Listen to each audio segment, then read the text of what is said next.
በሀገር አሜሪካን 5.2 ሚሊዮን ኢንሹራንስ ካሳ ክፍያ ስላገኘች አንዲት ሴት እንንገራችሁ። ጉዳዩ ወዲህ ነው። ልጅቷ የወንድ ጓደኛዋ መኪና ውስጥ ሆነው እየተጨዋወቱ ሳለ ሳያስቡት ፍቅር ወደ መስራት ያመራሉ። መኪናዋ ግን ምቹና ጽዱ ስላልነበረች በዚህም አጋጣሚ አባላዘር በሽታ የሚያመጣ ኢንፌክሽን ትጋለጣለች። መኪናዋ ደግሞ ከአንድ መድን ዋስትና ከሚሸጥ ድርጅት ጋር እንደዚህ አይነት ጉዳቶችንም የሚያካትት ዋስትና ተገብቶላት ነበር። ስለሆነም ሴትየዋ ለዚህ ኢንፌክሽን መጋለጧን ስታውቅና መኪናዋም ዋስትና እንዳላት ስትረዳ የመድን ዋስትና ድርጅቱ እንዲከፍላት ክስ ትመሰረታለች። በመጨረሻም 5.2 ሚሊዮን የአሜሪካን ዶላር ካሳ ተከፈላት።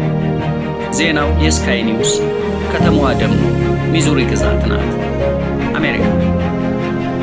እኛ በመኪና ተገጭተን እንኳን ድንቡሎ የማናገኝበት ጊዜ ብዙ ነው። እነርሱ መኪና ውስጥ ፍቅር ሰርተው ካሳ ያገኛሉ። አይ ሀገር፣ የተባረከ ሀገር።